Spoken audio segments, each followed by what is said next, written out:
ভালোবাসা কাকে বলে, কত প্রকার ও কি কি শিখে যান আজকে। উদাহরণ সহ আমাদের হিরো আলম ভাইয়ের কাছ থেকে। তুমি আবার যদি কোনো মেয়ের সাথে কথা বলো, আমি আবারও ইন্দুরের ওষুধ খাবো। ঠিক আছে ইন্দ্র ওষুধ, আর এত ওষুধ কোনোদিন বাদ বলবো দিয়ে। না। ও তুমি তোমার খাও না। মনে থাকে জানো, কোনো মেয়ের সাথে যদি আর কোনো চ্যাটিং বা ডেটিং করছো, আমি আবারও ইন্দুরের ওষুধ খাবোই খাবো। জিভে কামড় থেকে না। আর খাও না। আরে পারে। হিরো আলম মানেই বিনোদন। মানেই বিনোদন, সি ইজ ট্যালেন্টেড পারসন। আমরা মাঝে মাঝে ইংরেজি মারি, দেখি চেষ্টা করি। না আসলে মানুষ তাকে যত উপহাস করুক, যত ইয়ে করুক, সে সবাইকে বিনোদন দেওয়ার উদ্দেশ্যে ভিডিও বানায়। হয়তো তার চেহারা খারাপ বা কথা বলার বাচনভঙ্গি ভালো না, এ বলেই তাকে যে মানুষ ঘৃণা করতে হয়, এই সমালোচনা করতে করতে, গালি করতে করতে সে এখন ভাইরাল।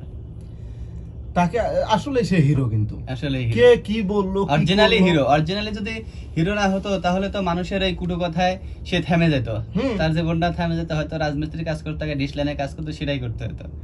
অতএব মানুষের লোককথায় কর্ণপাত করতে নাই। হ্যাঁ, কর্ম ত্যাগ করতে নাই, সুকর্মে সুফল বয়ে আনে।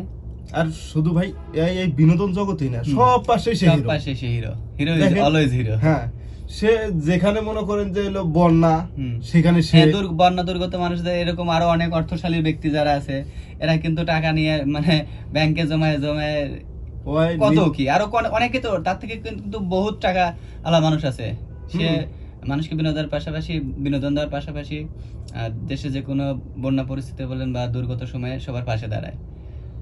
কিছুদিন আগে আমরা কজনে করতে পারি না আর আসলে ওই মানুষের পিছু কথা আমরা শুনি যে কিছু কথা শুনি যে সবচেয়ে বড় সমস্যা বা ভুল আমাদের ওইখানে, যেখানে মানুষের ওই পিছু মানুষ কি বলবে, মানুষ কি বলবে, কিভাবে করবো, এসব করতে নাই। আর এই যেখানেই সমস্যা সেখানেই দাঁড়ায় গেছে ভাই। দেখেন ইলেকশনে প্রার্থী নাই, সে একাই প্রার্থী। সে হিরো তো হিরোই। তার আসলে মানুষ কোনখান থেকে কিভাবে উঠে আসবে সে আল্লাহ পাকই জানে। তার কোনো কথায় বা কোনো কর্মে আমি কোনো সময় কোনো ভুল দেখি নাই, খারাপ না, কিন্তু মানুষ তাকে নিয়ে টোল করে, মজা পায়, মানুষও মজা পায়, যার কারণে তার এটা। তো পার্সোনালি আমাদের হিরো আলমকে খুব ভালো লাগে। আপনাদের কেমন লাগে জানাবেন। তো আজকে এ পর্যন্তই। সবাই ভালো থাকবেন, সুস্থ থাকবেন। আর ভিডিওটি ভালো লাগলে লাইক কমেন্ট শেয়ার করতে ভুলবেন না। আজকের জন্য এই পর্যন্তই।